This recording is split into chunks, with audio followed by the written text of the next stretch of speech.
What up? Did you buy some Pokemon cards at Target or Walmart or Best Buy, thinking you'd be able to flip them in the blink of an eye, but now you're stuck holding them? This video is for you.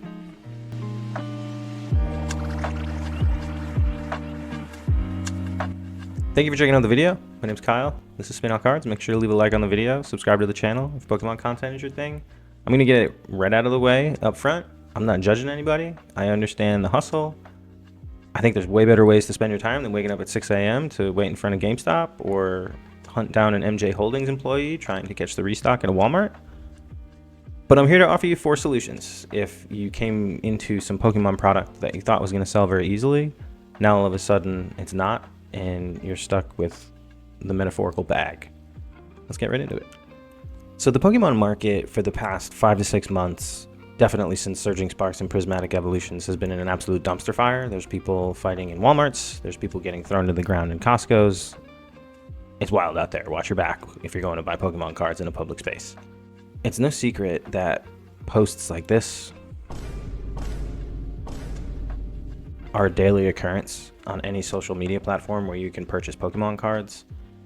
It's also no secret that currently there's a little bit of a market correction going on as a whole with the Pokemon market, where prices are not as inflated as they have been over the course of the past 5 to 6 months.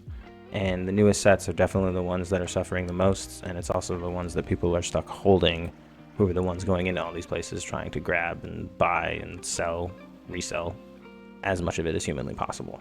A quick look at the most recent set in Journey Together and every single product associated with that set falling in price pretty dramatically over the course of the past month will definitely illustrate my point of a market correction going on. So with that, it leads us straight into my 4 solutions if you find yourself holding a bunch of Pokemon product that you just can't get rid of. So your first option is to absolutely diamond hands that stuff. Diamond hands that Journey Together and Surging Sparks booster bundle for as long as humanly possible. 1 to 5 years. Through all of the reprints that we already know are confirmed and are coming for all of the recent sets. Pokemon already acknowledged this, put out a press statement saying that they were going to reprint basically everything to make sure that those that really want it are going to be able to get it and not have to pay secondary aftermarket pricing. And in 1 to 5 years, you'll probably definitely get your money back, and maybe even a couple of bucks.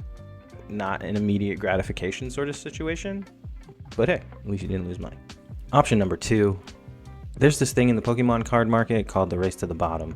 Happens a lot with singles on a set. It also happens with sealed product on a set release, where people are just going to start pricing their stuff lower and lower and lower and lower until eventually it lands somewhere close to in and around the MSRP of the asking price from the Pokemon Center themselves.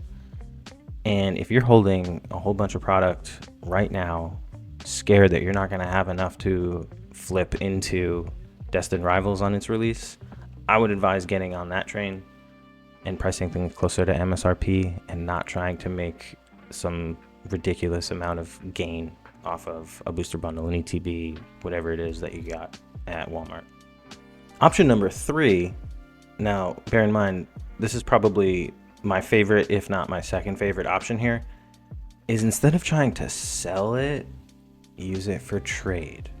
If there's something, if you're really invested in Pokemon cards and there's a slab that you really want or a sealed product that you really want, instead of posting, here's the price, it's $50 more than what the MSRP is, post it that you want to trade it, because people will definitely have more open ears to a trade situation than they would to scalper prices. Pretty much across the board, blanket statement. If you want to use it as trade leverage to get something that you really want, more power to you. If you aren't just in it for a quick flip, this is definitely a great option for you. If there's other things that you have your eye on that you care more about, or a set that you want to complete more than Surging Sparks or Prismatic Evolutions or Journey Together, this is for sure my biggest recommendation, is to use it for trade as opposed to just trying to flip it. Last but not least, option number 4, and this is probably my favorite one, rip that stuff. If you think hitting a restock at Walmart feels good, just wait until you pull yourself a chase card at a Surging Sparks or Prismatic Evolutions or Journey Together. Pokemon cards are meant to be open, they're meant to be enjoyed, they're not meant to be kept in sealed plastic forever. It's the whole point of them, is to enjoy them, enjoy the art, enjoy the experience, do it with friends, do it at a collecticon. It's not meant to be this cutthroat, I'm gonna beat you to a restock environment. It's meant to be a place where you can have fun.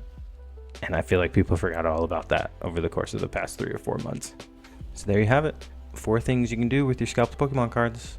And obviously I make this video in part in jest, but I don't think the situation is going to change anytime soon. Definitely not over the course of the next couple months, probably all the way through when the 30th anniversary rolls around. It's going to be like this. But if you are watching this video and you did take something from it, make sure you leave a like on it. Subscribe to my channel if Pokemon content's your thing. Just trying to keep it real and give some people some options if they thought what they were getting was an instant level up money situation and it turned out to not be that way. So appreciate you hanging out with me, and I'll see you on the next one.